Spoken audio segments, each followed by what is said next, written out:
Class is now starting. All attendees are in listen-only mode.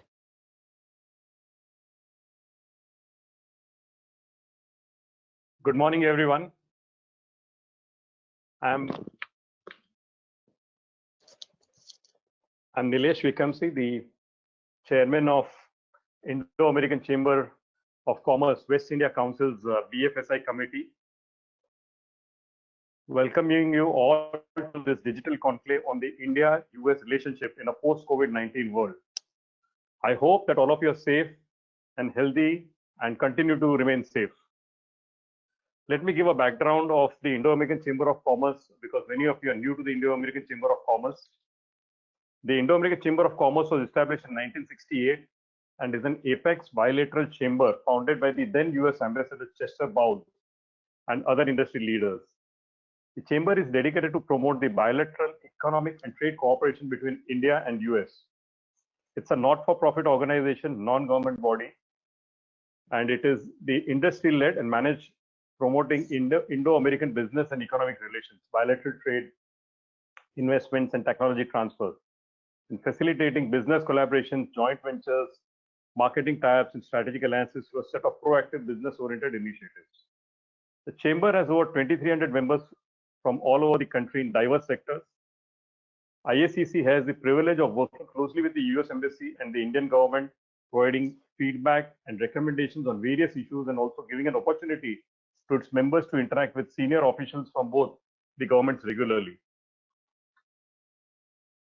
The BFSI committee of the IACC had planned a very big BFSI conference in this quarter, April to June, on the Indo-US corridor, the various opportunities, the challenges, the issues in various, regulatory issues which are there.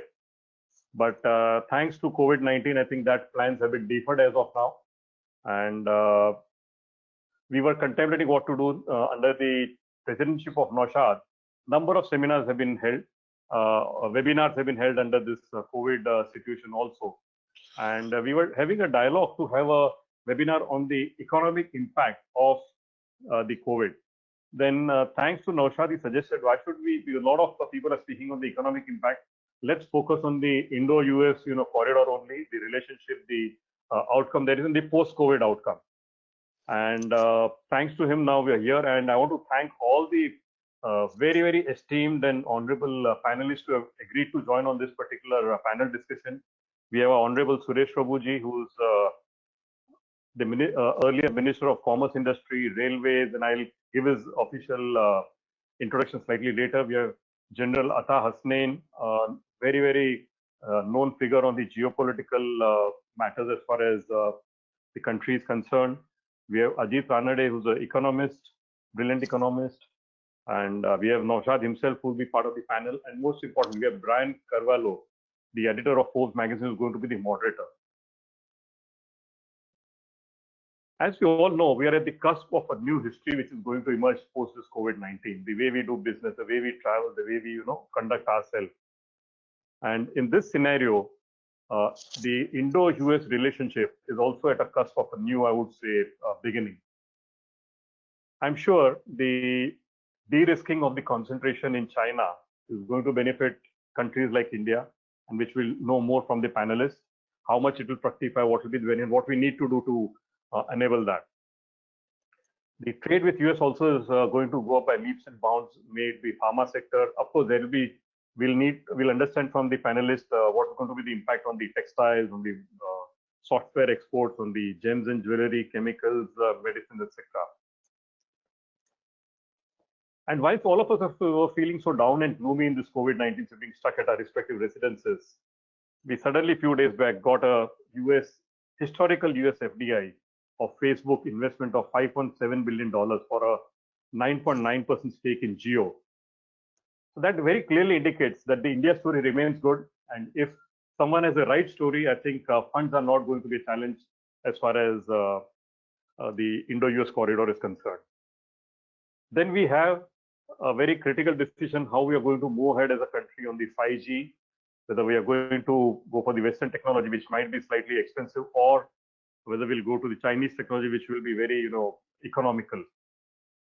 Then there are various objectives on the international platforms, common objectives between Indo and US, whether it is the G20, the G7, SARC, and there'll be issues of how do we have further collaborations in biomedical research and development and other sectors. And the most important, the Modi-Trump bonhomie, whether it is Howdy Modi, which happened in Houston, with 50,000 people being there, telecast all across the world, or the Namaste Trump recently in February at Ahmedabad, where at the stadium we had 125,000 people. Whether post this COVID, the election, which was almost before the COVID, it was certain that Mr. Trump is doing well on the election mandate. Whether it's going to have this current COVID impact in the US, it's going to have an impact on the US elections. To discuss this and many more matters, we have got a fantastic panel with us. And let me just introduce the panel a little bit more. We have with us Honorable Suresh Prabhuji, who's a very, very ace administrator, past minister. And currently, he is the Sherpa of G7 and 20. Friends, many of us have seen his designation as a Sherpa, but you'll be wondering what the Sherpa is for the G7 and G20. That means Mr. Prabhu is the official emissary of the Prime Minister of India in the G7 and G20 forums. And he shapes the official agenda of the government of India on key issues for G7 and G20. And in a short span of time, he's engaged with the global leaders, thinkers, and has led delegations across the globe.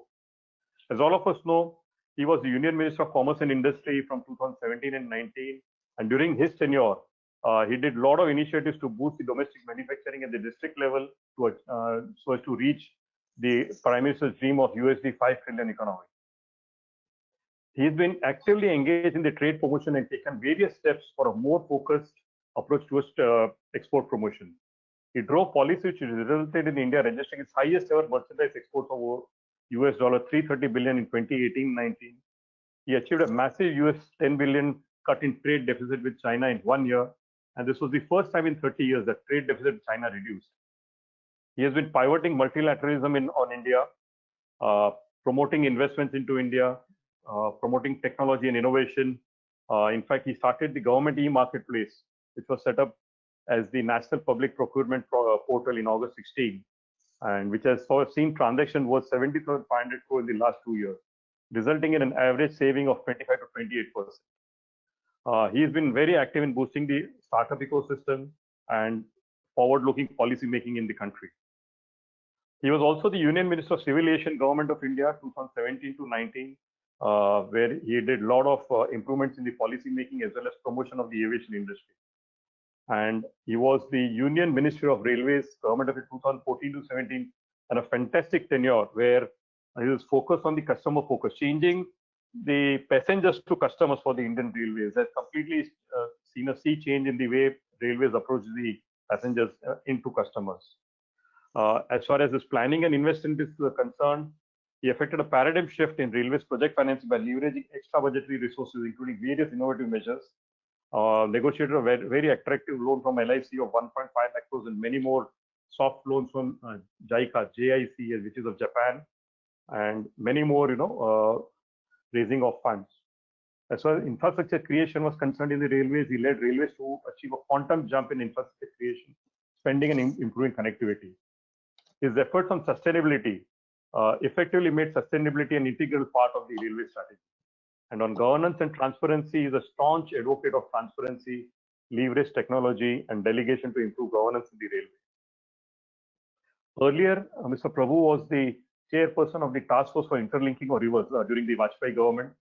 And I wish his initiatives were taken forward and we would have been in a much better position as far as the water issues are there in the country. He was also the Union Minister of Power of Government of India. And today, if India is self-sufficient in power, I think a lot of credit goes to Mr. Prabhu on the policy making, the way he changed the policy making during those years in 2000 to 2002. Thanks to that, today India is reasonably sufficient on power.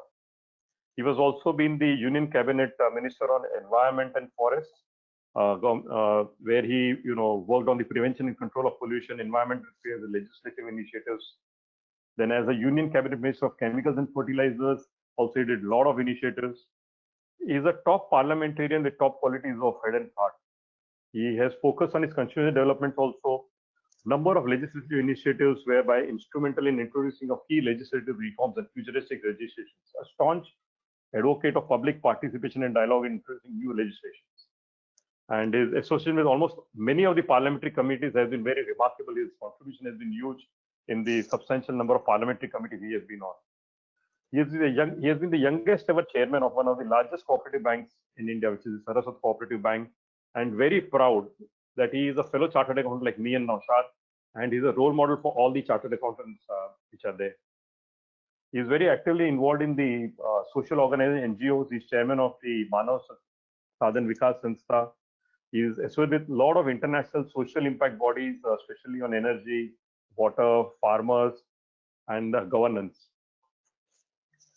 He is a rare mix of academic excellence and execution capability, and his publications are published widely on social and economic. Thank you, Mr. Prabhu, for being with us today. I could have gone on and on with your profile, but I think we are really have the Indo-American Chamber of Commerce is obliged to you for you sparing a very, very valuable time. I'll just quickly introduce the other panelists also.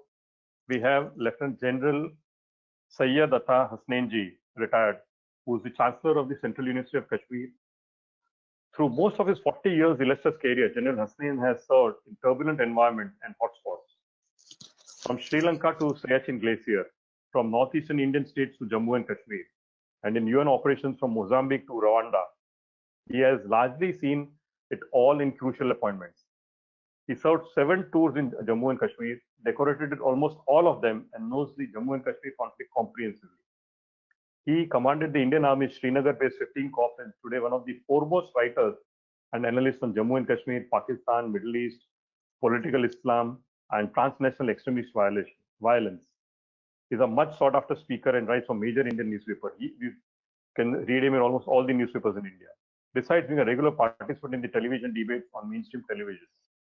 With a strong academic background from Sherwood College, Nainital, St. Stephen's College, Delhi, Royal College of Defence Studies, and King's College, London, and the Asia Pacific Center of Security Studies, Hawaii, US. He has been at the forefront of encouraging the adoption of US initiated scholar warrior concept in the Indian Army.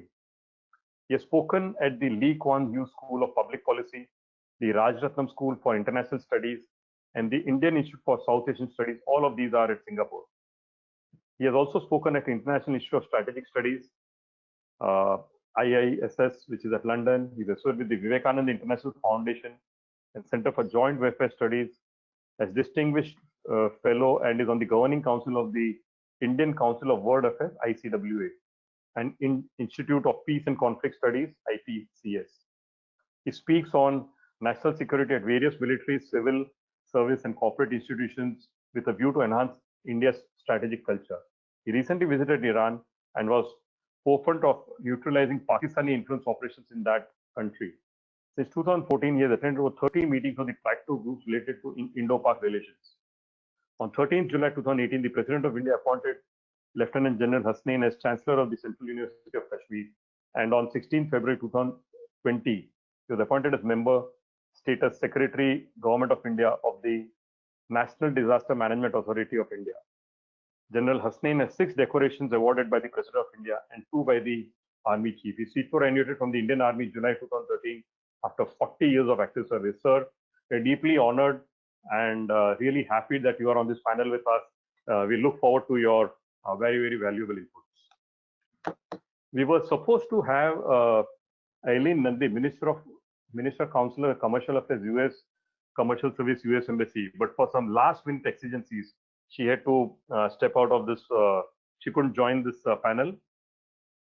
We also have with us Dr. Ajit Ranade, a dear friend, who's the Group President and Chief Economist of the Aditya Birla Group. He is, as all of us know, Aditya Birla Group is a multinational conglomerate present in over 40 countries, and they've got a huge US operation where they have Novelis, and they recently acquired Alaris also, and many other operations in US. Dr. Ranade is the member of Economic Policy Council of the CII, of the National Executive Committee of FICCI, of the India-China Core Group of CII. He chairs the Research Advisory Panel of Indian Institute of Banking and Finance, and a member of the Governing Council of CAFRAL of the RBI. He is also the board member of Gokhale Institute of Political and Economics and member of the Academic Council of Meghnad Desai Academy of Economics. Finally, last but not the least, we have our own president, Naushad Panjwani, who's the managing partner of Mandaris Partners. Naushad brings with him 25 years of work experience, having donned the hats of an entrepreneur, consultant, and senior manager spanning areas of finance, tax, strategy, retail, and real estate, and now merger and acquisitions. Naushad is a fellow chartered accountant, has handled multiple responsibilities in his 15-year association with Knight Frank, starting as a CFO and moving on to business. As a senior executive director with Knight Frank India, he was responsible for large client acquisitions and strategy and key account relations. Presently, he runs a niche investment banking firm called Mandaris Partners. He is past president of the Bombay Chartered Accountants Society and presently the president of Western India chapter of the Indo-American Chamber of Commerce. Naushad is also the director of ITI Mutual Fund. He is the co-chairman of the Real Estate Committee of Indian Merchants Chamber. He has deep understanding of all aspects of real estate, and this is reflected in his book, Real Estate Laws, co-authored by him, and it has sold over 7,000 copies. Dr. Ranade and Naushad, both welcome to this panel discussion. Looking forward to hear from both of you. And finally, we have our moderator, Brian Carvalho. His introduction is just one line. Brian Carvalho is the editor of Forbes India magazine. I tried yesterday to search his additional facets on the social media, but with not much of luck. Over to you, Brian, for this panel discussion. Looking forward to a very, very interesting panel discussion. Thank you.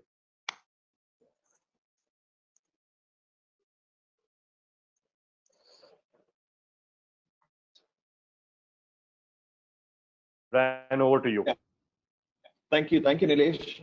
I think the idea is to keep the focus on the panelists, and we, like good journalists, will just ask the right questions and maybe a few tough questions also. So thank you for those introductions. And good morning, everybody, and welcome to this webinar on the prospects for Indo-American trade and relations in a post-COVID world, in association with Forbes India and the Indo-American Chamber of Commerce. I'm privileged to be in the midst of this esteemed panel. Thank you all for making the time on this Saturday morning. The very basis of global trade has been under scrutiny for some time now. And then comes this global pandemic.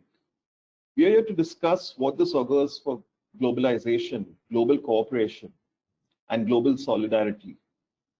Does COVID-19 strengthen the pitch for national isolation, or will it spur governments to look for global collaborations? What are the opportunities from the context of the Indo-US trade and relations? What are the opportunities for the two countries to collaborate more closely? Has India's decision to agree to export HCQ to the US send the right signals and thereby strengthen the bridge between the two countries? Can we work together to be key components of a new global supply chain? That's what we're here to discuss. So let me kick off the morning with opening statements from each of the panelists in the context of opportunities for bilateral trade and strategic cooperation between India and the US. I would request Mr. Prabhuji to make the opening remarks. So thank you very much, and thank you, my friend Nilesh and Brian, for being here. And also, I can see such distinguished panelists who will definitely do a great job. So I just requested, because I had to attend some other webinar. In fact, this COVID has created another issue that you have to keep attending webinars after webinars. So it was a better life, I think, when we used to do physically attending it. We could also say that I cannot travel. Now you cannot even say that. So I think I need to be excused a little later, but thank you very much for giving me this opportunity. As you can see clearly, this relationship between US and India, which has been fostered over a period of time, went through really very difficult times in the initial years, slowly has picked it up pretty well, and now it could be said to be one of the most precious and most forward-looking relationship. It has many connotations. It has a defense connotation, it has strategic involvement, it has people to people, because there are more than 3 million people are naturalized in US from Indian origin, but there are another maybe 2-3 million more who are there, and many of them, particularly those who are naturalized, are very active in US politics.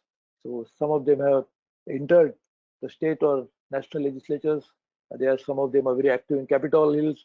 Some of them are in the White House, part of the administration. Not now, but even earlier. So therefore, it's a very strong relationship. But focusing on the current issue of economic relationship, and particularly related to trade, India is having trade surplus with US, and one of the few countries where we have such a large surplus. It's a bone of contention from the US side, and obviously sometimes we overlook the fact that this surplus does not represent and reflect the reality of the trade, because we buy so much of defense equipment from US, and just before this there was a first time we started buying oil from United States, and also we buy obviously a lot of aircraft from United States. Now both are going to be little challenging in the years to come, because oil has come down to $20, and particularly the oil in US, the Texas, has come down even below, probably the forward trade is below zero. So this is something which is very strange.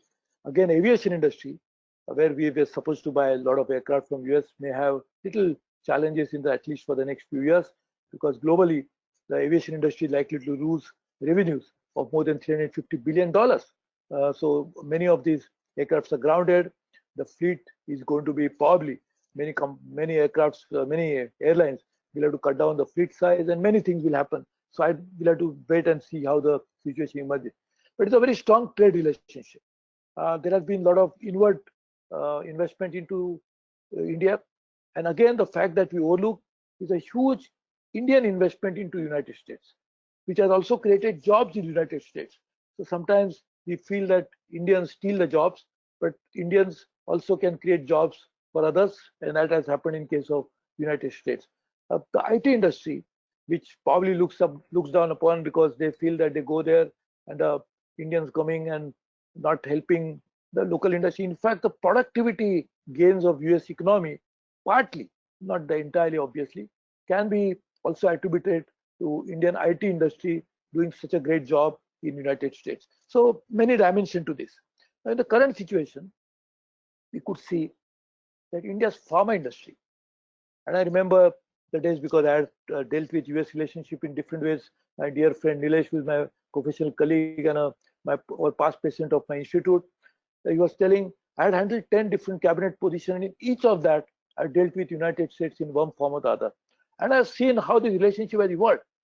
I started my first cabinet position 25 years ago, and I can see clearly how it has evolved.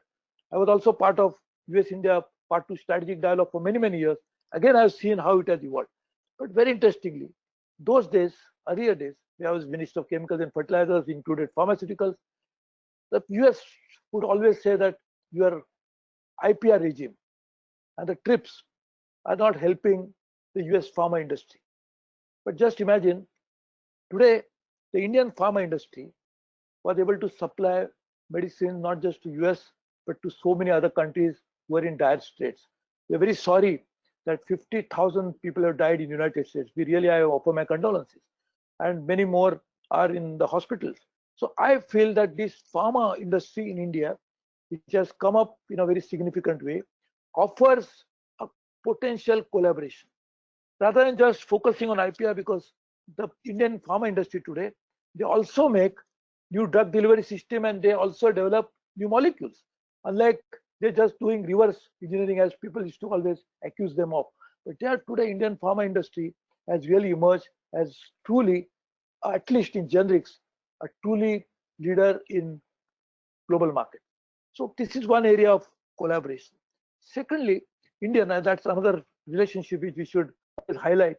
Indian students studying in United States. Actually, it's definitely an intellectual gain for those who study there, but also it's investment of money into United States. It's actually maybe $20 billion plus is actually invested into United States, and that's a service export which happens from India to United States. So in many areas we are working together. There's a overarching thinking that must guide this relationship in future. Thanks to Prime Minister Modi, and before that with President Obama, and now with President Trump. And over a period of time, almost all prime ministers, I can see right from Narsimha Rao, I mean, even before that, Rajiv Gandhi, Narsimha Rao, and then, of course, Atal Bihari Vajpayee in particular, actually shaped this relationship, and Narendra Modi has taken it to a new level from the Indian side. But we must see the overarching thing I was saying, that India and US both are democracies.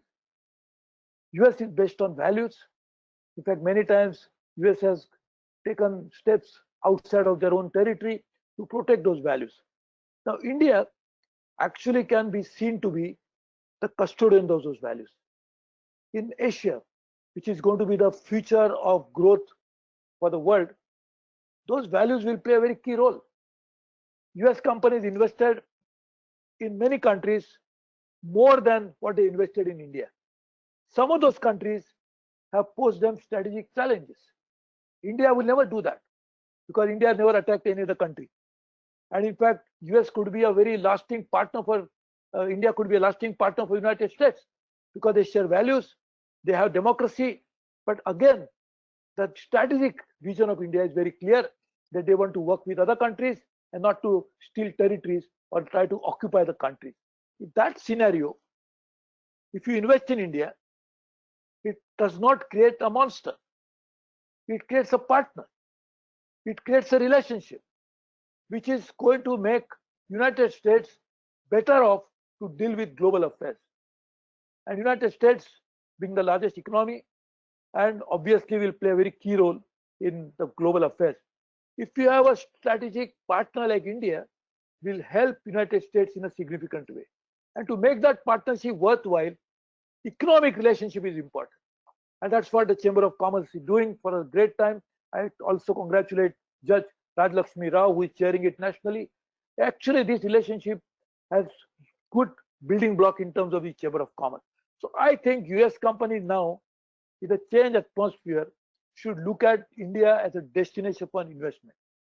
The Nilesh talked about supply chains. I think it's going to be a great opportunity to develop new supply chains, work in a manner that is going to help US and India both, but not only those two countries, but rest of the world. We have partnership going between India, US, and Japan. We all work together. EU, which again is India's large trading partner, and if you take EU28, probably bigger than United States, and also US and EU are also big trading partners. We again share the values the same way. So just imagine there is a huge potential to work together. India started working together when I was a commerce minister under the guidance of Prime Minister Modi. We started working on it. That we worked in Africa with Japan to export products there. Just imagine, can we not do the same in the US? We can look at not just India as a destination for investment, which they should do, but look at India as a partner to look into other markets where India and US can work together for mutual benefit. Many more areas that can be said, but I can see such a distinguished panel, so I would leave it at this. But I can tell you one thing, that having very closely observed this relationship, in fact, I was principal negotiator. I used to talk to USTR, US state representatives, the Commerce Secretary, Wilbur Ross, who's a very dear friend of mine, and we have worked with many senators, many congressmen, many governors, and I know them, many of them personally well as good friends. I can very clearly see that there is a huge potential, huge underlying goodwill, which now should be harnessed. And thanks to leadership of Prime Minister Modi and President Trump, we can really take it to the new level. Our relationship with US is always bipartisan. We always looked at both sides, whether in Congress or in the administration, that we feel that both are very equally important, and we really look forward to taking the relationship to a new level. If you permit me, my dear Chairperson Ban, I need to go for some other program, so I will leave it at this. But I will not leave I will only leave the panel, but not leave my responsibility of making this relationship far better than what it is today in various capacities I hold. And you mentioned the last point, and because you just mentioned multilateral, G20, G7. We are actually, G7 is not, India is not a member, but we are invited in Biarritz when we had the last G7 meeting hosted by chaired by France. We feel that in these multilateral forums too, we can do a lot together. So thank you very much, and all the best to the Chamber of Commerce to build this relationship further. Thank you very much. Thank you, Prabhuji. I think you didn't leave us with much scope for many more questions after that, because you touched upon everything, the opportunity in pharma, the opportunity to build a global supply chain. I think these are all very valid points at this time. Thank you, sir. I will now move on to Lieutenant General Hasnain to make his opening comments.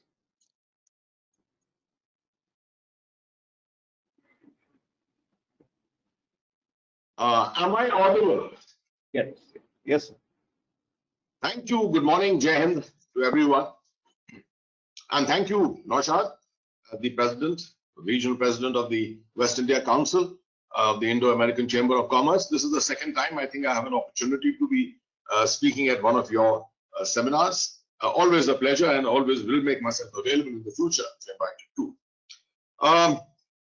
Mr. Carvalho, our chairperson, pleasure to be speaking on this panel under your chairmanship. I will primarily speak about geopolitics. Well, I think very firmly here that the future of economics is all going to be dictated by geopolitics. But before I go any further, let me start by saying that today, internal policies of most countries are going to be run by three factors. Number one is public health, concern for public health, economics, and the third will be social harmony. Now, if you just transfer this into international relations, into the external environment, it really translates into public health, that is cooperation in terms of development of technology, medical technology particularly, stabilization of the international economy, and lastly, international stability of international relations. This is what ultimately the balance of the world will be contingent upon which of these factors is the preeminent factor at a particular time.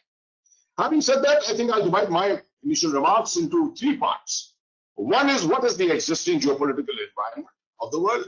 What are the US concerns and what are the Indian concerns? And I'll just flag these issues. I have a wonderful audience here with great panelists who generally understand all this. The first thing is that I still feel the United States will remain the preeminent world power. All this talk about the downfall of American power, etc., I don't think it really works out. It is going to remain the preeminent world power despite the economic downturn, despite what is happening, the turbulence which is there in the United States today. Retention of world leadership. The United States hopefully will attempt to continue doing that, but it will be seriously challenged by China. The second thing is the international allegations against China on the Wuhan virus are going to continue. The big powers in particular are going to focus upon this issue of isolating China, pegging it down. How much is this going to affect international economics is for us to work out. There will be much diplomatic posturing without much substance, a lot of diplomatic posturing to try and gain some kind of a higher ground. A potential Cold War-like situation with impact on globalization, which is likely. Economic recovery from the general downturn which the whole world is undergoing at the moment.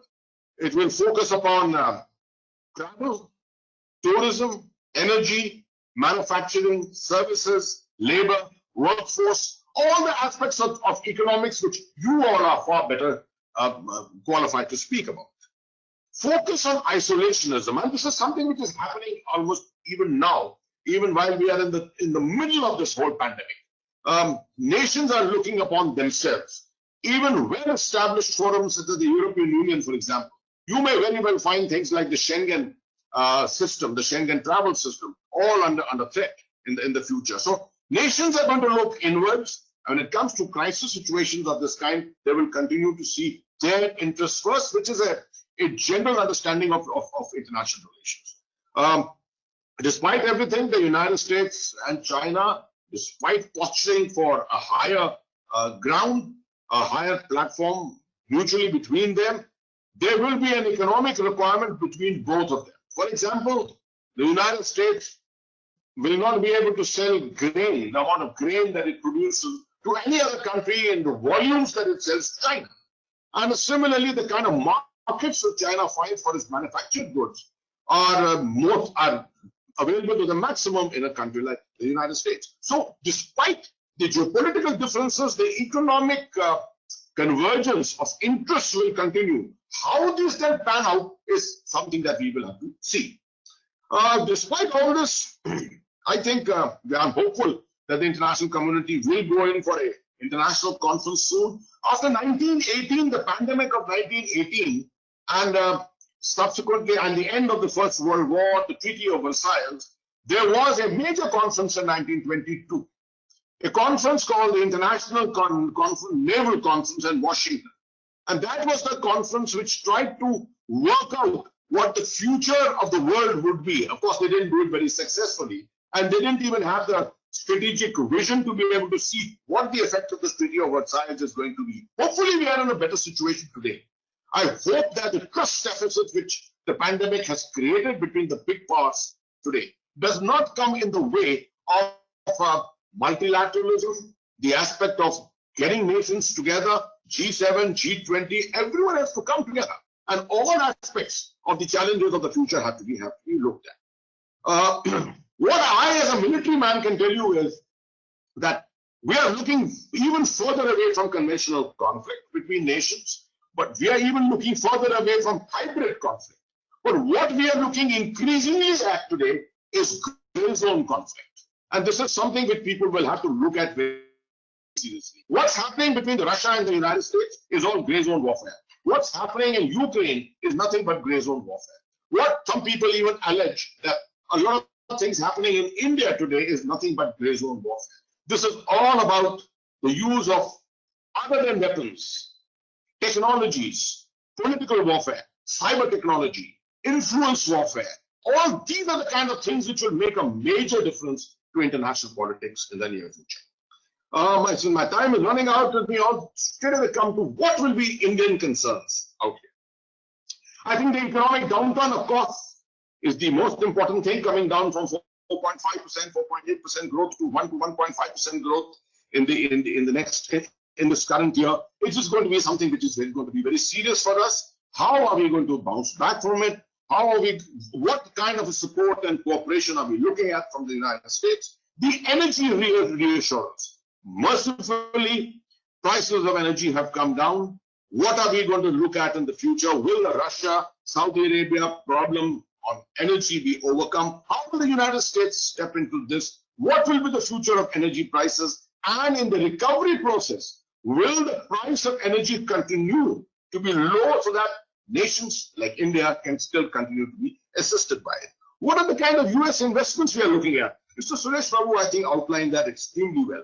What we are going to be particularly concerned about is our relationship with China, our relationship with Russia, our relationship with the United States. And in these relationships with the big powers, I think the relationship with the United States stands out the most. And therefore, with this particular special strategic relationship that we hope continues with the United States, what are the challenges that this is going to pose to multilateralism? For example, I'll just give you a small example. The fact that India had a $5 billion deal on the S-400 air defense systems with Russia was primarily to keep the relationship with Russia on an even keel.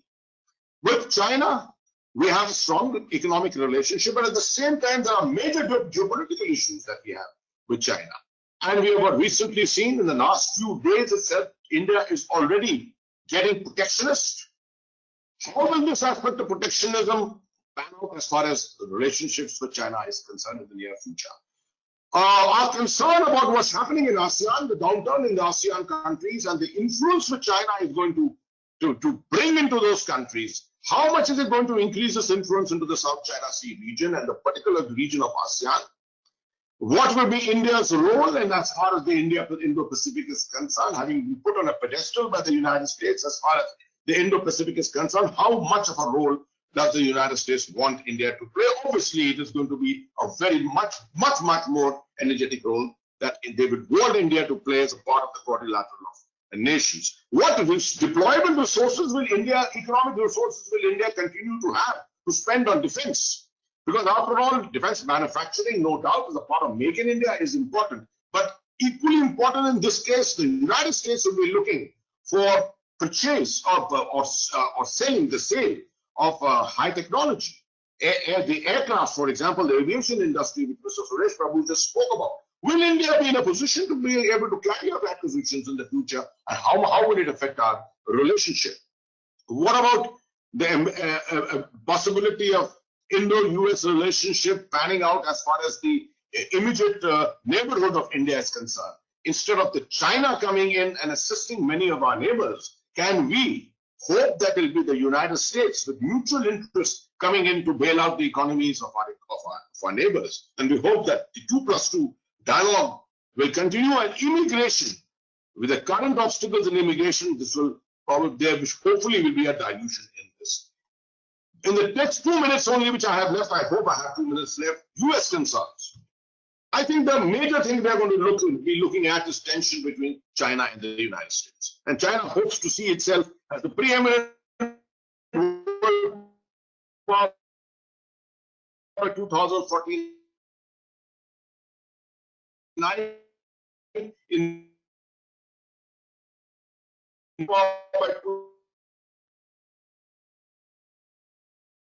conflict with the United States. And this is something we have to be concerned about. What about the whole aspect of balancing out China in the Indian Ocean, in the Pacific? How energetic is the United States going to be on it? It will want India's partnership. It will want India's wholesale partnership, not just multilateral partnership. The Middle East, India will be looking at the Middle East with a deep amount of concern, but the United States looking more at America first, looking more at isolationism. The US potential failure to support or in Afghanistan, the aspect of its withdrawal from Afghanistan, is this the best time? In such a situation, is this the best time to leave Afghanistan to its turbulence and its inevitable instability that will happen, and the effects of that which will travel to India? Here are some of the major issues that I looked at, although there's much more. I think I've run out of time. I would not like to go deeper into that. The last part, which I'll say, is a mutual interest between India and the United States is going to be the contestation of the One Belt, One Road, the BRI initiative of China. China has run out of funds as far as the investments into the various countries where the BRI initiative has been invested. How much can India and the United States come together to contest this, to counter the BRI in these various areas, is something for us to see in the near future. I have much more to contribute, but hopefully we will come up in the question and answers. Thank you so much. Yeah. Thank you, Lieutenant General. We'll surely come back to you, particularly on those future priorities that you talked about, public health and social harmony. And I think for the other priority on the economy, I think we have the best man in the room for that, Dr. Ranade. So probably you could probably start off by outlining our economic prospects and the possibilities for cooperation within that. Yeah, thank you, Mr. Brian. I hope I'm audible. Yes, and I'd start off by thanking the Indo-American Chamber, Naushad, Nilesh, for inviting me. I want to start off by adding to what Mr. Nilesh said in the beginning. He said that just last week we had this announcement of a nearly $6 billion investment by Facebook into an Indian telecom company, Jio. And nowhere in the world, I think, Facebook has invested in telecom. So this not only shows the confidence in the Indian market, but something unique about the growth prospects here. But I'd like to remind him that around the same time, there's also a very big acquisition, I'm happy to report, from my company into America, which you referred to, which is Aleris. And this makes actually the Birla Group the #1 aluminum company in the world, by the way, outside of China. And this follows the acquisition we made back in 2006-07, which was then one of the highest amounts invested by an Indian company into America, which was the acquisition of Novelis. As you know, Novelis was the downstream arm of Alcan, and it's one of the world's largest. It is the world's largest sheet metal company. So this investment sentiment goes both ways. Just to illustrate, because both of this happened in the last 1 or 2 weeks. And you're right. I think Nilesh said, and I think Mr. Suresh Prabhu also mentioned, that there is significant amount of employment created by Indian employers. Our company, as I said, apart from aluminum, we are invested in chemicals as well in North America, and there are many other Indian groups which are invested. But more importantly, the old long connection with in the IT sector, and an organization like NASSCOM will confirm this, that actually for every one job which is outsourced, quote unquote outsourced or offshored, more than 1.5 or perhaps 2 jobs are created in America. And this is a study which has been validated. It's academically rigorous.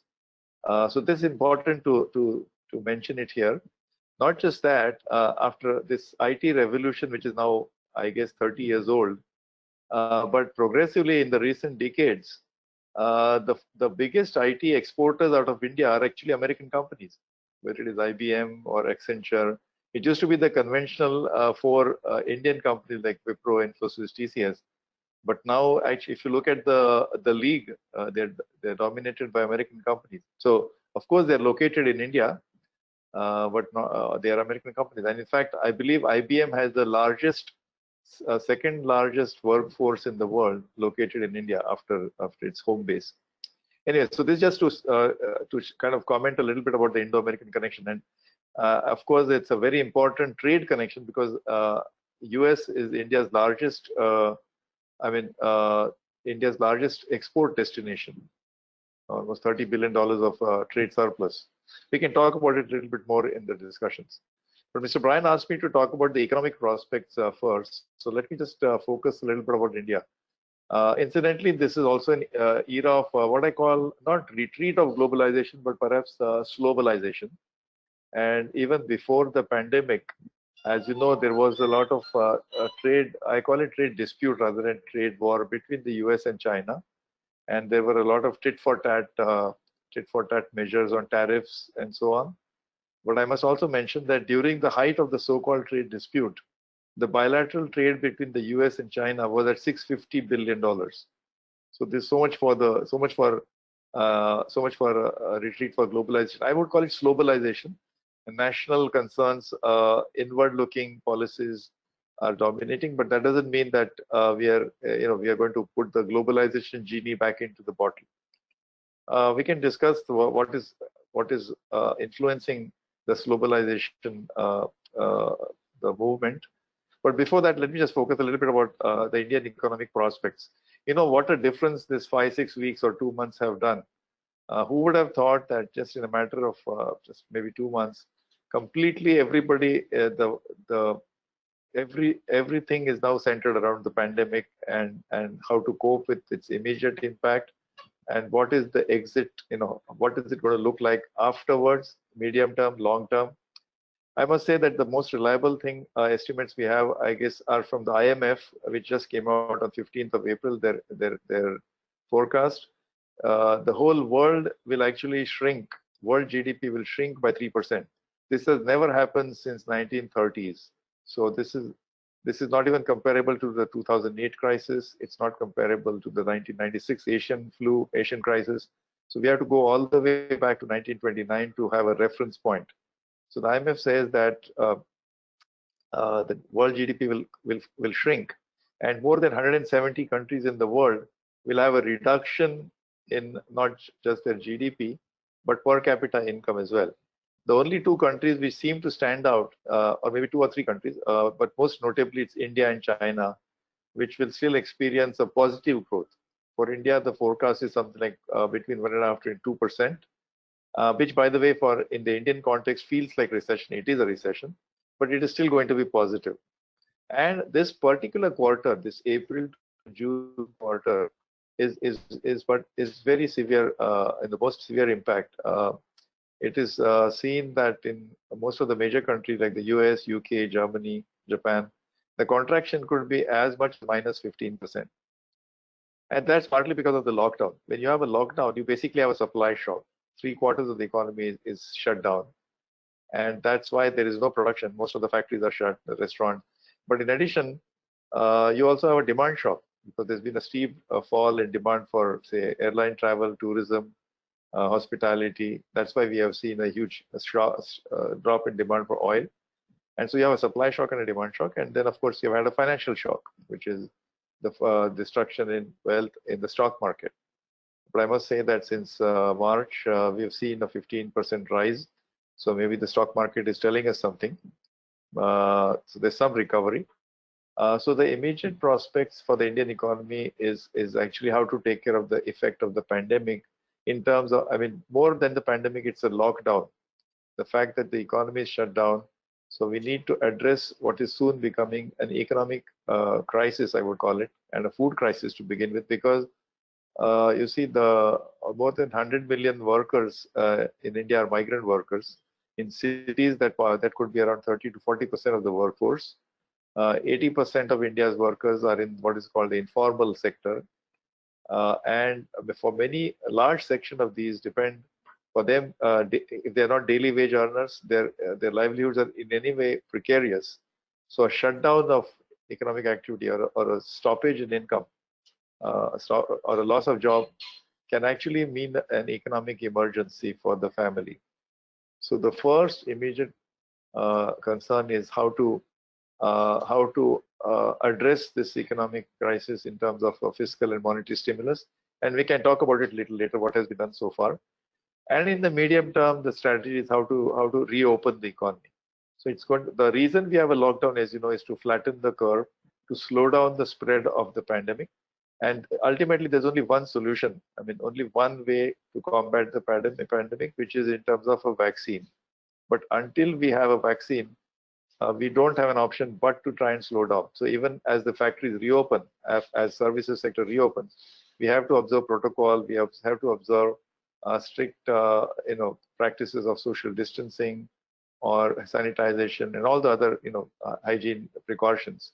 But until really the only solution will be, the end game is only when the vaccine comes. And I'm hoping it's actually a race against time. It's a race against when is the vaccine going to be ready, or when is the economy, going to be able to cope with the economic the crisis.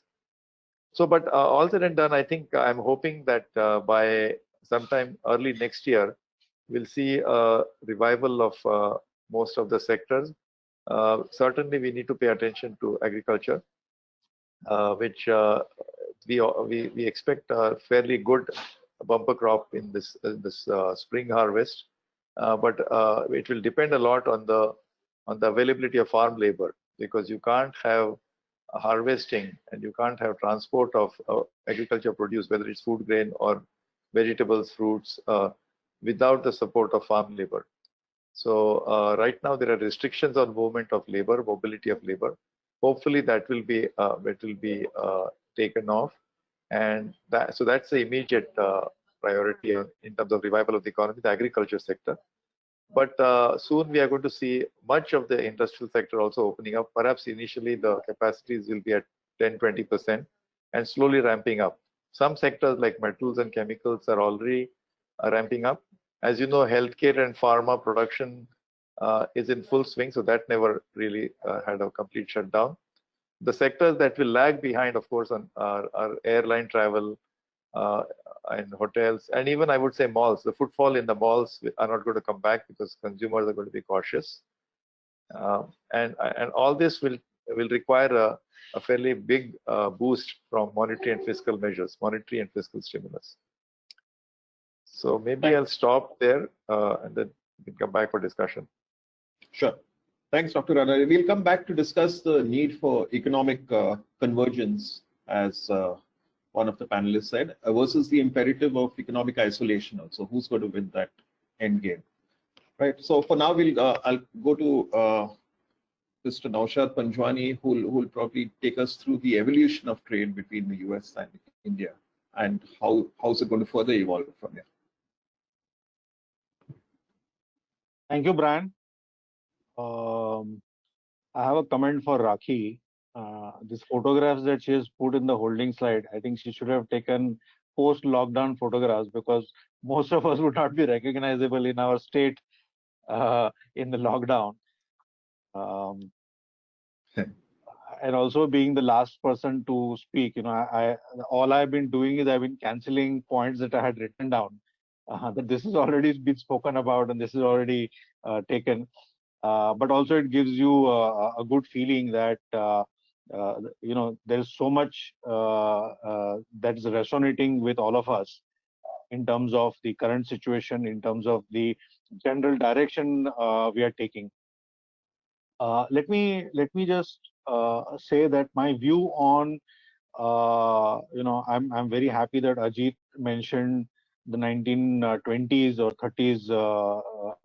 I was looking at World War as far back as I had to go, but now he's mentioned that go back to the 30s when we had that pandemic at that time.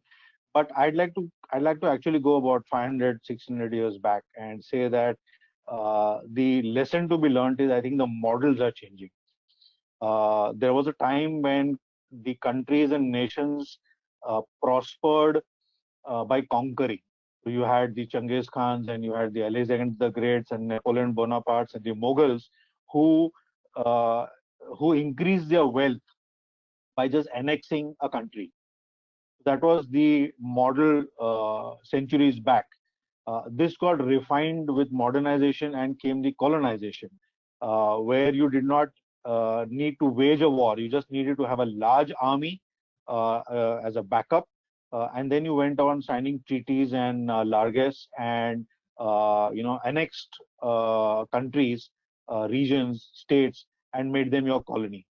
So you had the British colonies, the Dutch, the Portuguese, the Spanish. All of them went about colonization, and that is what we have seen 300, 400 years back. It was actually around the World War and probably between the First and the Second World War that new models started coming in when countries started rebuilding their infrastructure, their economy, their sense of nationalism, where you had self-development and what Ajit spoke about, more about protectionist or looking inward kind of thing. I think that's when it all started, where you had to uh, build your own country, make it efficient. So everybody got into that mode, and it led to competition. So till recently, what we've seen is the growth of competition qua countries, and that's how you see the Chinese, the American, the European Union, all of them, building their own capacities, all interested in just selling what they are producing, uh, finding efficiencies in costs, in other ways in which they could do that. But I think this also is now become a model which is going to be seeing a different um phase now. So we've also seen cartels. You have the OPEC countries, you had the European Union. That was another model of promoting business. But I think the next model, and this is what I'm betting high on, and I think Mr. Prabhu alluded to that, is collaboration. So from conquering, colonization, competition, cartels to now, collaboration is the way forward, where countries need to look at uh, where there are complementary resources, complementary skills, complementary markets, and align in those regions and align in those patterns to see. And in that sense, I would say Indo-US are probably the best uh, poised for collaboration. I need not go into details, but whatever Atta mentioned, whatever Prabhu mentioned about the democracies, the refined markets, the trust factors, and so many other factors which make India and USA natural allies. And we've seen this happening on an accelerated pace in the recent years. More particularly, I'd say 24th February was a time when I think I would say when the world's most powerful man met with the world's most popular man in Ahmedabad. And I think that is the time one would have realized that the Indo-US relationship has reached a level which we've never seen ever in the past. And going forward in the lockdown, the way we have seen with the Indian pharma companies responding, our Prime Minister responding to the call of President Trump, and the other collaborations that we are working on. I think going forward, we're going to have a collaboration as a model. And as Indo-American, we have fortunately been working for the last 3 years on this model itself. And I just give a very small example because it's a prototype, and the same could be possible in so many industries. So let's say technical textiles is an area where we felt there is a huge opportunity to collaborate. India is the largest grower of cotton, and USA is the largest consumer of textile. What is the trade between them on textile? Negligible. China and Vietnam and so many other countries have so much of trade on the textile front. So what Indo-American Chamber of Commerce has done is that we have an MOU now with North Carolina and South Carolina. We have studied and identified which is the ideal state to prototype this thing. And we are actively working on taking Indian investors, Indian textile manufacturers investing in US, using the US technology, US human capital, branding it as made in USA and selling it in US market. Now this is far more efficient than trying to manufacture in India with the rudimentary technology that we have and trying to sell a product which may not be as superior in market. So this is one example. I think I'd like to leave this conversation, and Brian, I'd be very happy to elaborate later on. Thank you, Naushad. You mentioned the war scenarios and conquests, so that takes me back to Lieutenant General Hasnain. Lieutenant General, in a recent op-ed in the Indian Express, you likened the current scenario to a war-like situation, a post-war-like situation. Sorry, right? And you said that it's the decisions taken now that will determine our future, essentially, the world's future. What are the areas where you expect this key decision making to play out?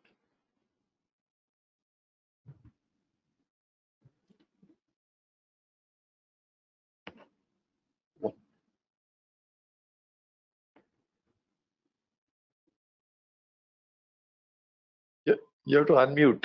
I think you're on mute, just listening. Yeah, thank you, Brian. Thank you. That's an excellent observation that you have from that particular article. And actually, that was more of a quote from Noah Hariri, the celebrated Israeli historian and I have the writer. here. This one. Yeah, that's right. Absolutely.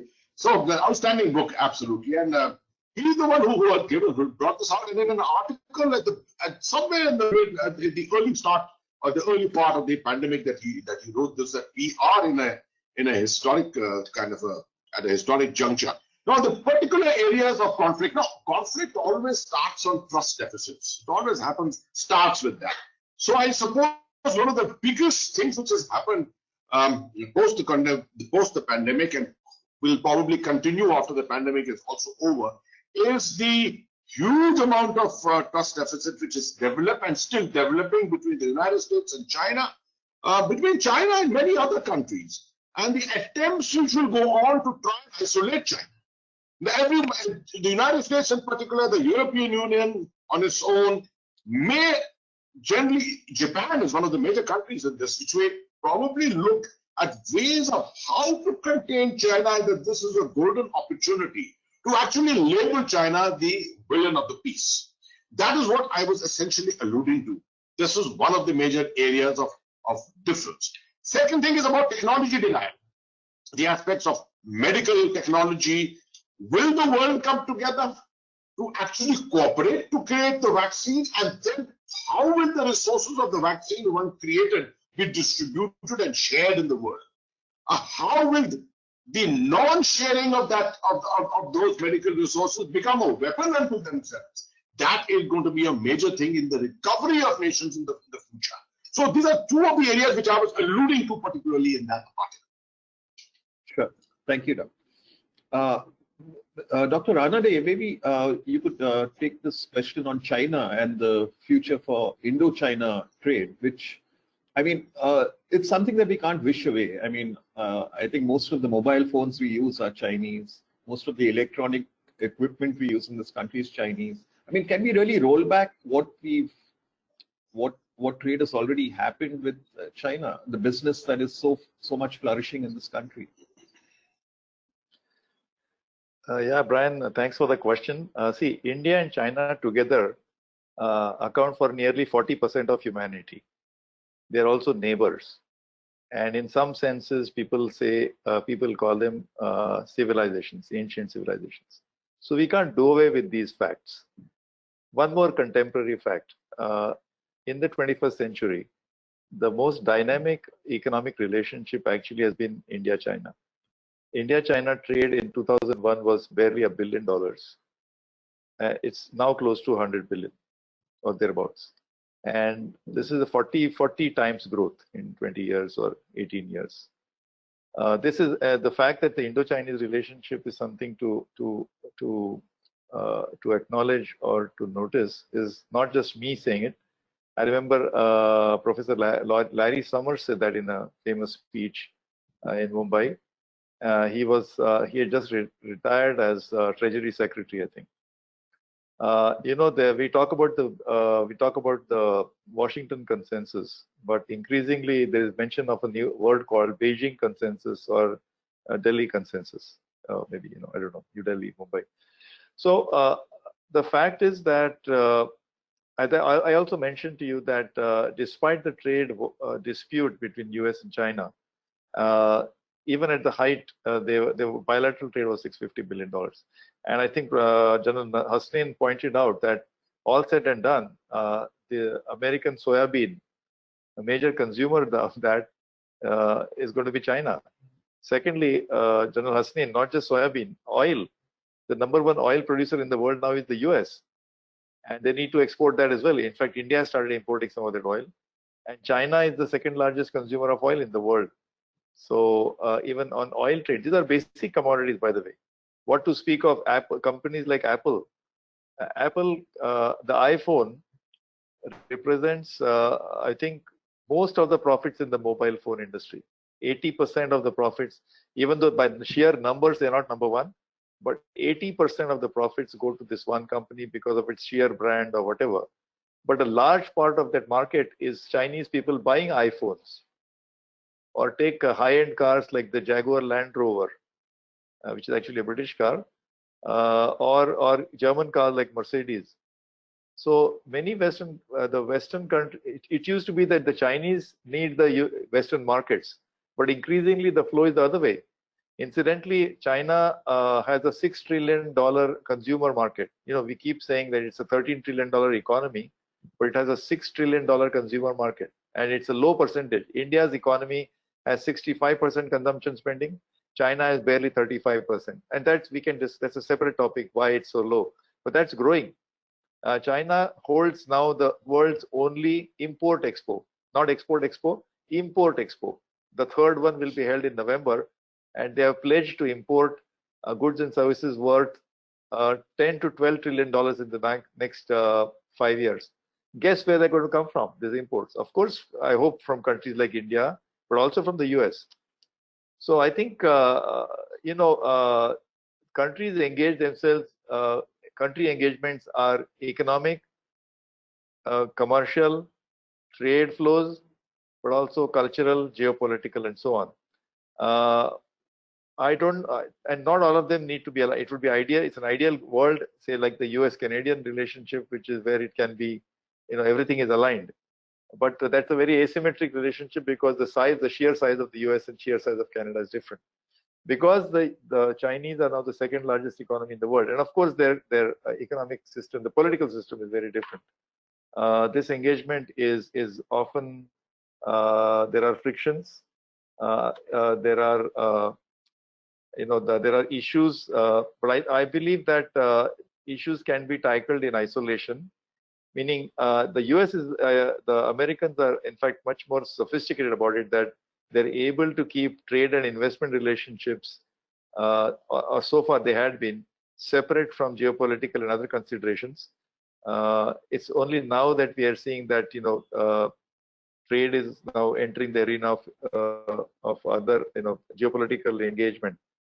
But I think as far as India-China is concerned, if your question was, I believe that we cannot afford not to be engaged with the Chinese. There's just no question. We have to keep the engagement on multiple dimensions. I know that General Hasnain is from the Armed Forces, So there are deep concerns. I would say one word is concern, but another stronger word is deep suspicion. There used to be this suspicion that China has this grand strategy of this string of pearls around India. General Hasnain mentioned the One Belt, One Road, which I think is going to be, there's going to be some setback to it because of the pandemic. But in spite of that, I believe India should not only look at China, first of all, as an opportunity to relocate some of the industries, companies which are looking at diversifying. See, these companies who are looking to diversify, they're not quitting China. They want an alternate sourcing base.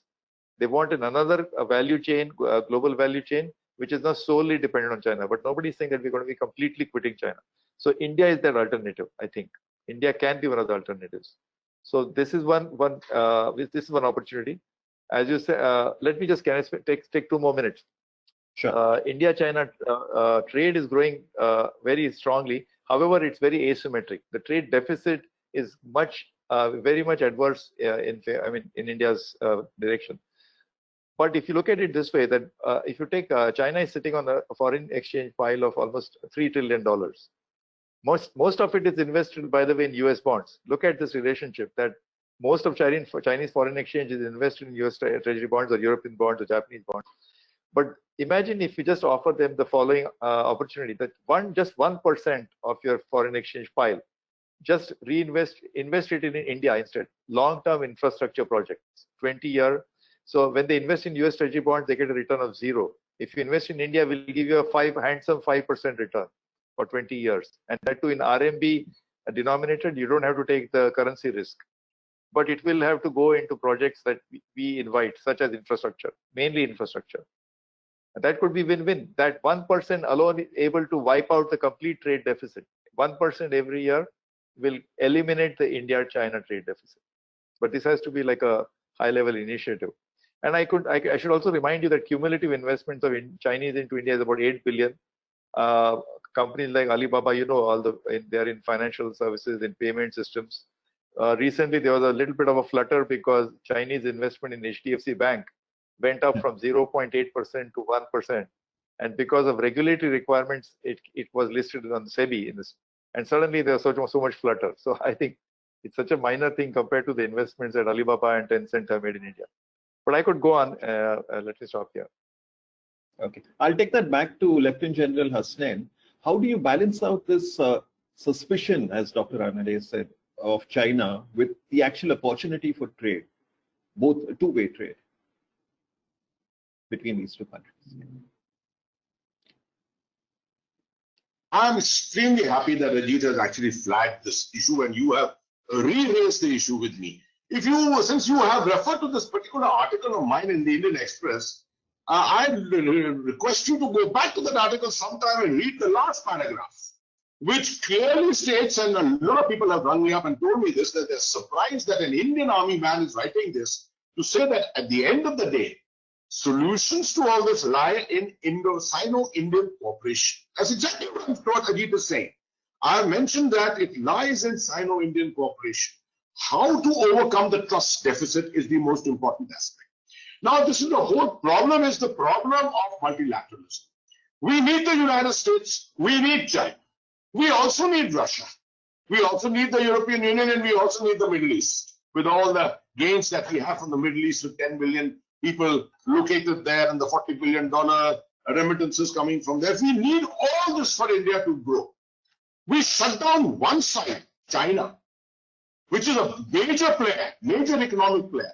I think you're playing into yourself, you're cutting your own feet, and that is why keeping your suspicion alive, keeping all your antennas high up, and making sure that China is not looking at you in any military way, you continue to carry out your cooperation.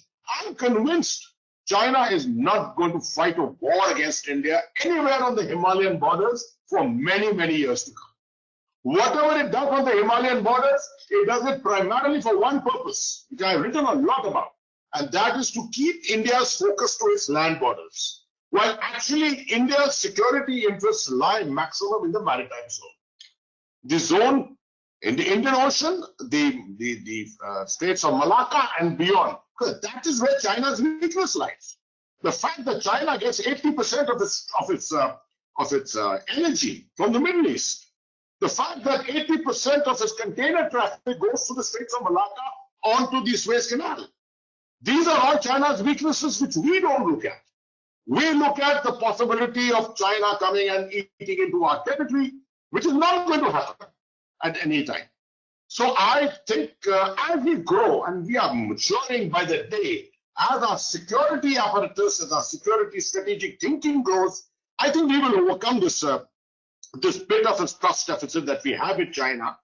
And the only problem is that the more we cooperate with China, the moment you raise the issue of cooperation with China in any Indo-US forum, and it's like showing a red rag to a bull. I have spoken 3 days ago on one other webinar in which I found a couple of Americans immediately jumping into it and saying, see, this is what creates problems in their Indo-US relations. What the Americans have to decide is that India is going to play to its interests, and our interests lie in cooperating with China rather than fighting with China. Similarly, the United States has to be convinced that it should just lie in cooperating with India and also cooperating with China. So, strange thing, I know this coming from a military man, because mostly people in India think that military men here are only looking at how to acquire more weapons and how to throw more missiles at China. That's not going to be so. Thank you. Brian, Yeah, sorry, I had lost my connection, I think. I'm back. yeah. Can you hear So me? Brian, yeah, we can hear you, but your video is gone. But Brian, what I suggest is we are running out of time. I think if we can come back to the Indo-US corridor, I think Yeah, that I just want to because get back. yeah, and there are a lot of questions coming also. So I'll prompt you for that once you're through with the panel. So let's stick to the Indo-US Yeah, channel. I land wanted to to some other. Yeah. I wanted to ask you, in fact, one question on that. Do you see this Facebook geo transaction as a one-off, or do you think this will kind of pave the way for many more such transactions with the other big tech giants of the US, or even in other areas like manufacturing and infrastructure? Yes, so I think this is part of what I spoke about collaboration. So investment is not made only for the pure wealth or the economic value, but is also for the strategic value. We all know the reason why Facebook has invested in Jio. The last 3 years they've been trying to set up their WhatsApp Pay, and they face challenges. With Jio coming on board, I think they'll have a lot of strategic advantages coming their way, which is what I think is the right way to look at. Even right now with the Press Note 3, which has just come in, in lockdown situation where we have restrained neighboring countries, including China, not to invest in India. I think that may be necessary for this small window of lockdown. But once we are out of this lockdown, I think this needs to be looked at with some modification, and this is exactly how it is. That if there is a company who wants to invest in another company in India, if they're willing to make a strategic commitment of sales or placing orders on the Indian company, I think that investment, even if it's from China, should be looked at favorably. So I think as time goes by, we'll see more of such investments coming from not just US, but so many other countries, including China.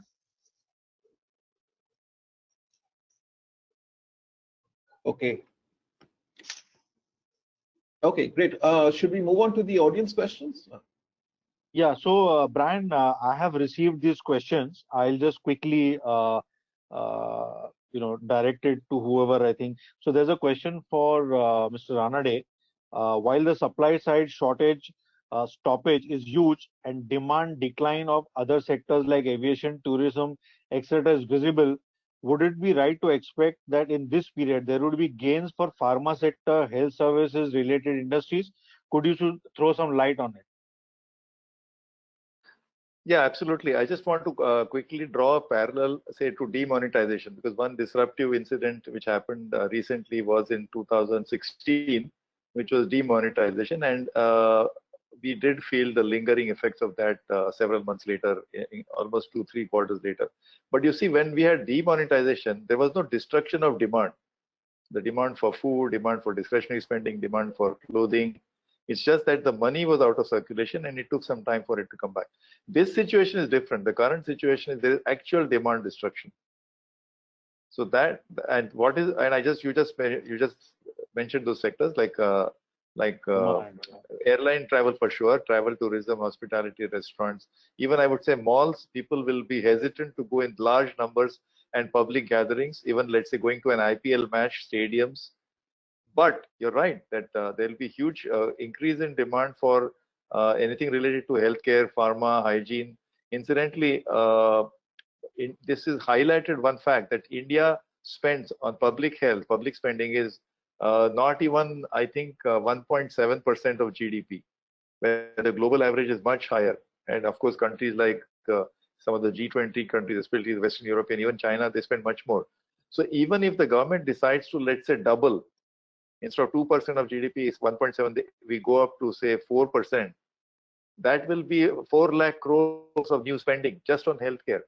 And that's essential, I think. You know, it's this pandemic has exposed the fact that we need to be spending much more. By healthcare, I mean across the spectrum, healthcare infrastructure, skilling of paramedical like nurses. We have a shortage of nurses, and all the well-trained nurses, unfortunately, we export them. You know, so we need to spend on all aspects of healthcare, not just the healthcare delivery or pharma part, but everything. So I think that definitely will be good. The other sector which stands to benefit a lot is everything in the digital domain.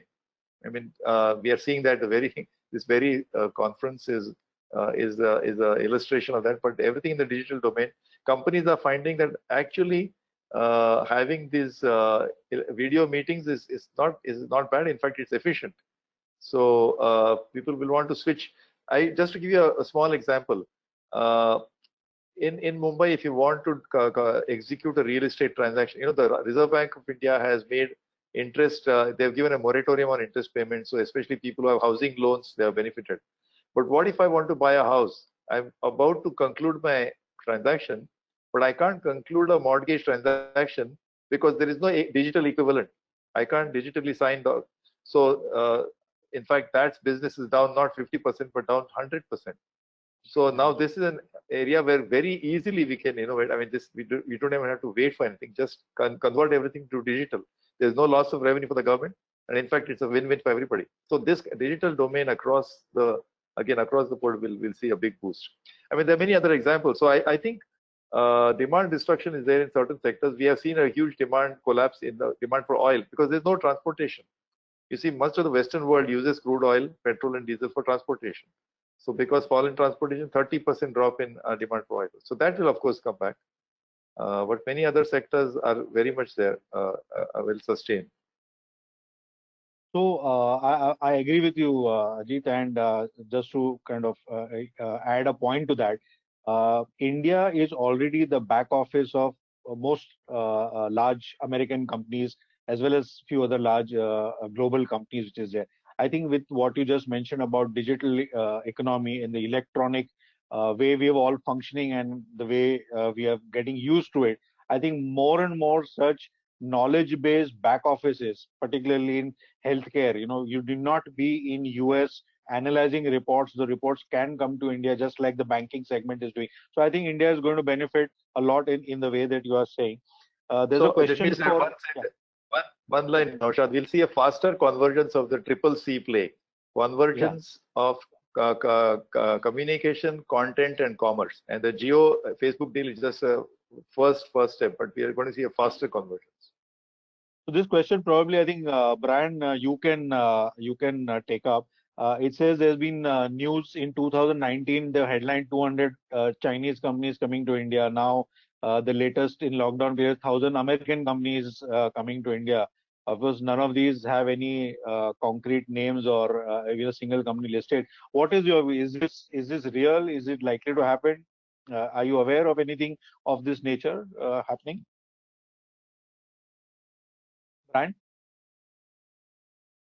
Brian, I think you're on mute.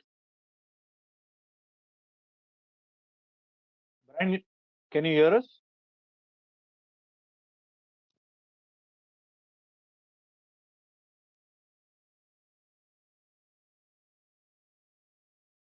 Brian? He's having a bandwidth problem, I think. Okay, so there's a Brian's question for online. Nilesh. Brian's online now. Yeah, Brian, Yeah, he's come. Brian, can you hear me? Okay, so while he gets his thing sorted, there's a question for Nilesh. Nilesh, as these disruptions takes place, what is your view on how the business will happen from vis-a-vis the pre-pandemic lockdown period? There'll be a huge change, as already mentioned by all the panelists. The way we conduct business, whether it's, as Ajit pointed out, the malls, or whether it is going to the cinema halls or travel, one would be afraid of traveling for some time at least, and unless it's absolutely essential.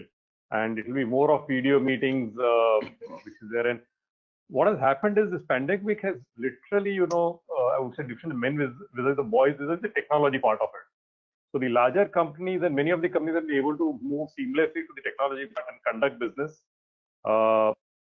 Whereas the medium and small business, some of them have not been so technology ready. I think this pandemic will force them to be more tech savvy and see to a situation like these arising in future, they'll be able to, with a business continuity plan. Earlier, the disaster recovery or business continuity plans used to be more theoretical. And this pandemic has made it that whichever company had good business continuity plans or also disaster recovery plans thought out, though some facets of this pandemic is beyond those BCP plans. But I think most of the companies will go into those plans, work it out properly, seriously, and whatever gaps are there will be filled up. Brian, if you can hear us, can you just, yeah. Okay, so the question for you was that 2019 there was reports of 200 Chinese companies coming to India. Lockdown period, we've read about 1,000 American companies wanting to set up shop in India. Sorry, How true is this? Can you hear us, Brian? Brian, can you hear us? Your headphones. Yeah, I can hear you now. Yeah. So, 200 Chinese companies, 1,000 American companies coming to set up shop in India. Is this true? Are you in the know? Because no companies have been mentioned and no source has been revealed. No, where was this published? So 2019, it was a Hindu report, and I think presently it is some. I don't know which. There's 1,000 American companies wanting to set up shop in India. I mean, any of us, the panelists, can throw light on it. Is this just one of those feel-good factor news, or is it concrete? Well, if they're not much. Yeah. Well, it's true that, Naushad, it's definitely true that companies are looking to relocate from China. And this is not just now. You see, the first set of actions from the Americans under President Trump happened in January 2018. Yeah. I think it's almost been now, more than 2.5 years, 3 years. The trade sanctions. I mean, the first was the import duties on steel, then all the metal sector, and kept on expanding. So since then, imagine if you're located in China and you're exporting to the US and you're facing a 20% duty barrier, obviously it makes sense to relocate out. So a lot of the the beneficiary has been Vietnam to some extent because of the prior history of TPP. There's a Trans-Pacific Partnership deal which the US was going to sign with 11 other countries. That of course didn't happen. But at that time itself, textile companies had started investing in Vietnam. So as far as this interest of investing in India is concerned, that's very real. Of course, the number 1,000 may be a little ad hoc, but it's definitely that companies are looking to invest in India. This, like I said, this will be a second presence. I don't think they'll just completely wind up from China and come into India. There's a question for me. As a follow-up of this 1,200 companies, what is stopping them, and what does India need to do to ensure that this happens? So my thought on this is that we just a couple of months back came out with a white paper on ease of doing business in India with the intent of engaging with. So while we have seen the Prime Minister engage with Mr. Rana Day's company and all other large companies, Reliance and Tata's, but the MSME segment probably may not have been able to express their whatever they are facing the challenges. So we did engage with American and Indian companies, the CEO level, and we did come out with a white paper. And it's actually a revelation that India has the market, India has the enterprise, India has the resources. What is required to be ironed out is the ease of doing business. So while our rating of ease of doing business has really significantly jumped in the last 3 to 5 years, but on the ground level, there are a lot of issues that need to be still handled. So I think setting up a company. So while a few orders are being transferred to Indian companies as an alternative to another country is a short-term measure. It's just like your regular supplier is busy or has a challenge, so you go to somebody else for a moment in time. But that's not permanent. But when you set up a plant or a factory, you generally have to take a 25-30 years view on the ease of doing this. And the largest impediment that one came out was the consistency in the policies which are there. So even if you have a policy which is not favorable, harsh, whatever is there, so long as it is consistent for a significant period of time, businesses and investors are ready to make peace with that. But if we keep chopping and changing policies periodically, that's what creates a hesitancy in the minds of the investor. And the second was, of course, our contract execution. So these were two areas which we need to focus on to ensure that we are able to convert these inquiries into actual projects on ground. Brian, how are we doing for time? Any more questions can we take, or?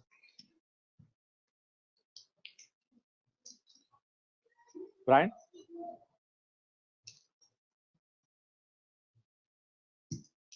Okay, so there's a question for General Hasnain.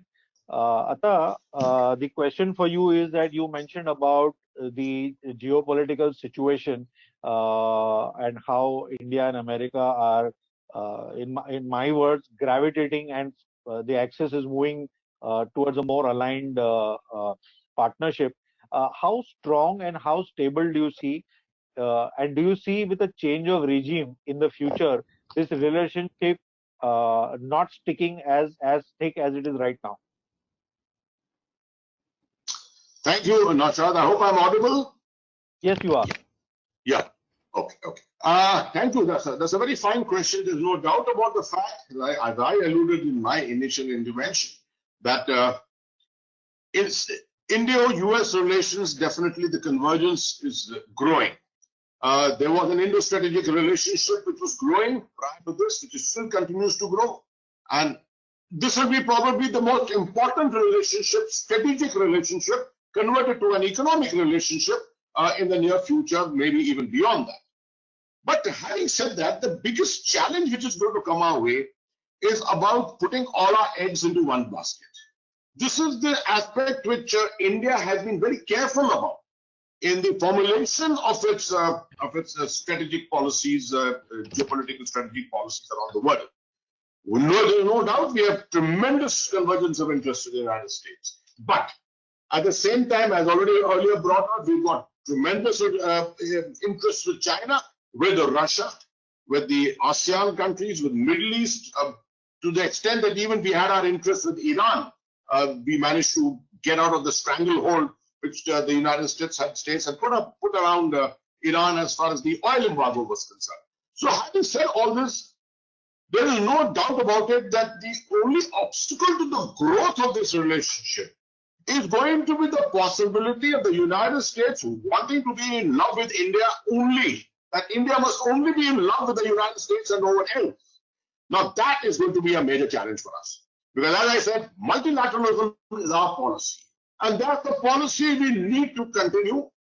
Our diplomacy will have to keep hip-hopping in the near future.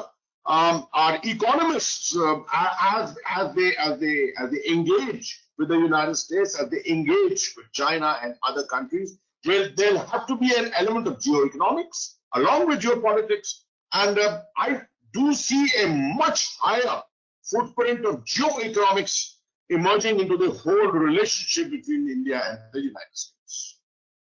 There's a follow-up question for you, Atta, which talks about historically, India has been more aligned towards the Russian bloc and Pakistan with the American bloc. Now, with India and Pakistan both being in the same bloc, is there going to be some problem? Or is China a third bloc which is developing and Pakistan moving with China and India with USA brings us back to the similar situation that we were earlier, only with different blocs? Interesting, very interesting, Naushad. But I think I forgot to answer the second part of your initial question as to what will happen with the change of leadership in the United States. As far as the way I look at it is this: the presidential race now is emerging primarily between the sole candidate of the Republican Party, President Trump himself, and Joe Biden from the Democratic Party. So Joe Biden is not known to be an anti-India man in any way. He has served 2 terms as vice president with President Obama, and President Obama was not an unfriendly president towards India in any way. There seems to be a fear in India that the Republican Party is more pro-Indian, more friendly towards India, as demonstrated particularly in the time of the George Bush era, commencing particularly with the Indo-US nuclear deal. Now, having said all this, the Indo-US nuclear deal continued with President Obama, and Joe Biden was very much part of that administration.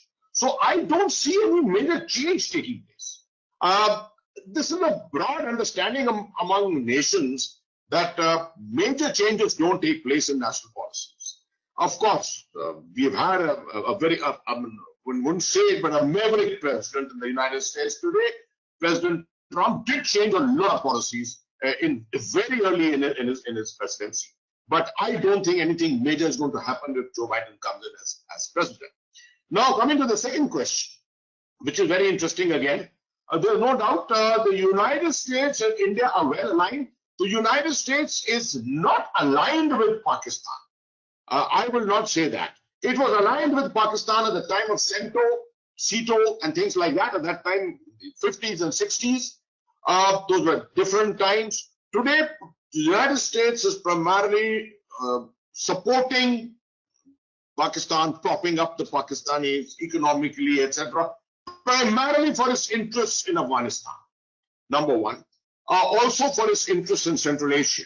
Also for its interests in the Northwest Indian Ocean. So Pakistan is a very important country from a geostrategic angle, which we in India sometimes, with our lower level of strategic culture, people don't seem to be understanding it. So it is not as if the United States is completely in alignment with Pakistan. It's also not true that India is completely moved away from Russia. This is the whole issue about multilateralism. I did bring out in my earlier intervention that why would you go for a $5 billion deal on a major air defense system such as the S-400? It would have actually upset the entire Indo-US relationship. But India had to do it. India had to play up to Russia for that, because the Russian defense industry has to be kept propped up, and much of our defense equipment comes from the Soviet era or from the Russian factories themselves. So this relationship is very important. The entry of China into this has become again a bull in a China shop completely, because China's interests are completely different, which has upset the whole thing. And the Sino-Pakistan relationship is a very important relationship, particularly this area of the Northwest Indian Ocean, the China-Pakistan economic corridor, the Central Asian corridors, and places like that. So I think the world will have to learn to live with multilateralism and multiple relationships of this kind, which will have to continue. The bilateralism of the Cold War era, I think, is something of the past. Okay, so I think there are a lot of questions, Brian, but I think I want to hand it back to you so that you can have your remaining questions and then do the closing. But there's a specific question for you. On that note, you can take it from there. What is Brian's view on the direction that the Indo-US relationship is going to take? And what if there is no Trump for the next term? Will India suffer for having cozied up to Trump. What is the expected impact of Trump's announcement, immigration, blah, blah, blah. On that note, you can take it from there and, close it whenever you need to unmute. I'm Brian, you need still to having unmute. some problems with the. Okay. Yeah, I've done that. Yeah. Yeah. Okay. There's some, I think I still have some bandwidth issues. Audio may not be clear for some time.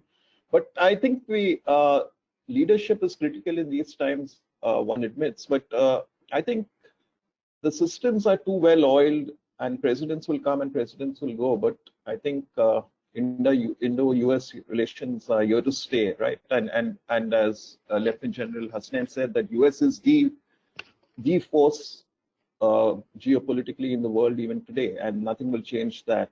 And I think we just have to progress with cooperation, look for opportunities on both sides. I think we need a lot of cooperation to build our infrastructure, to build our industries, and that will continue. So I don't think we should worry about the posturing on immigration also. I think that's been happening for some time, and I don't think we really have been the worst for it, right? So opportunities will come, and the Facebook transaction is one good example of that, right? I mean, it came just a day before probably the immigration announcement happened. So I think these are all short-term blips that we have to take in our stride. And there's a lot of optics going on. There's a lot of posturing going on, but the trade imperative is here to stay. And there's a tip for you from the technical team. If you have a bandwidth issue, you can switch off your video so that the strain on your broadband is less, and let your audio continue if you face a challenge. But you can continue now, Yeah. And the rest of the questions and the wind up. Okay. Now, I just had one question on this COVID vaccine, and probably Dr. Ranade could be in a position to answer that. I mean, can India play a key role along with the US and maybe other partners also in developing this vaccine? Yeah, absolutely. Because unlike, say, 1918 or even the earlier episodes, the scientific knowledge and expertise that exists now to sequence the genes. The virus is the lowest form of an organism which is actually neither living nor dead. But the gene sequencing now know-how or expertise is there in the world, including in India, and it can do it very rapidly. The time that is taken for the approval is the maximum. It will take 6 to 9 months, but of course India will be a part, in fact, also the forefront in sequencing the vaccine. First you need to sequence the gene and then develop the protein or the vaccine. So certainly joint Indo-American efforts would happen in this area. Okay, I have another point. I think we should have a discussion around climate change, right? With this, I mean, that was always an imperative, and now with this virus setting us back, will climate change, sustainability, global warming take a back seat? Who would want to take that? Well, let me go ahead. That's a very big question, Brian, because while the Paris Accord happened, hello, can you hear me? Yeah, I can hear you. So unlike in the Kyoto Protocol, where the Americans never signed up, in the Paris Accord, the Americans did sign up. In fact, there was a very big photo op between President Obama and President Xi Jinping, and the signing happened, I think, in Beijing or Shanghai. And then, of course, India was for an early signatory. And all that now looks, I mean, things have changed because of the pandemic. The world is in recession, the world is in contraction. And despite Greta Thunberg, the climate change issues, I think, I wouldn't say backseat, but they are going to now compete with issues of livelihoods, development, economic growth. It was not supposed to be growth versus environment. It's never supposed to be that. But right now, for example, India needs to reopen its factories and increase its power production, and it depends a lot on burning coal. So we are not going to stop burning coal because coal has impact on climate change. So I think for some time in a low growth scenario, we might not see as much aggression as we saw around the signing of the Paris Accord.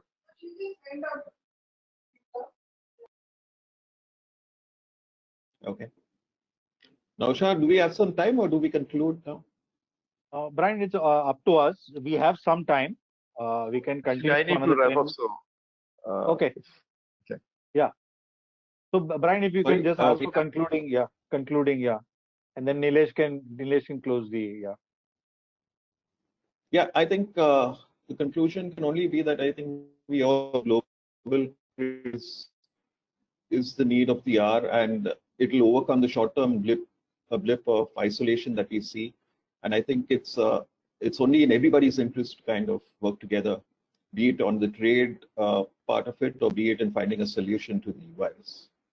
Yeah, Nilesh, I'll leave it to you now. Thank you, Brian. Before I give the vote of thanks, my request to all the participants here, whoever are not members of the Indo-American Chamber of Commerce, please do become members. And we need your valuable, inputs also on various matters pertaining to policy, etc. Coming to the very, present task of vote of thanks, I think all who participated would agree that the fantastic panel led by Suresh Prabhuji, Honorable ex-minister and currently Sherpa in the G20, Lieutenant General Atha Hasnain, a fantastic perspective of the geopolitical and the multilateralism which you mentioned, and I think that focus is right for our country. Dr. Ajit Ranade, with his very, very knowledgeable, insights into the economy and the various aspects of how the relations are going to be post-COVID, whether it's Indo-US, the Indo-China, or the other, matters which came up. And our very own Naushad, President of the Western India Council of the Chamber, with his, tremendous influence in the history, how we sort of saw right from the Alexander's time till date. And last but not the least, Brian, I think the way you conducted the whole session, subject to some technical glitches at your end because of bandwidth, I think has been fantastic. And so there are some other, members to thank also. We have got the press over here, and I want to thank all our colleagues from the press for participating in this. My thanks are due to NextDim and SKP for supporting this event, and especially to Manoj Gidwani, the chairman of our Membership Development and Business Continuity Committee, Jugal Shah, who completely supported us on the technical side. And I will be failing in my duty if I don't thank the Indo-American Chamber of Commerce Secretariat, especially the whole Secretariat, but especially Kamal Vora and Rakhi Panda, who have done a tremendous job right from the time we have conceptualized this webinar, in the tremendous support and the follow-up, etc., in organizing the whole, various facets of this webinar. And again, last but not the least, the participants for spending the very, very valuable time, couple of hours early morning on a Saturday. Thanks for being there. I'm sure all of them will go back in a much more knowledge, and the knowledge would have enhanced substantially after listening to all our panelists, Mr. Prabhu, Lieutenant General Atha Hasnain, Dr. Ranade, Naushad, and Brian. Thanks, everyone. Thank you. Thank you.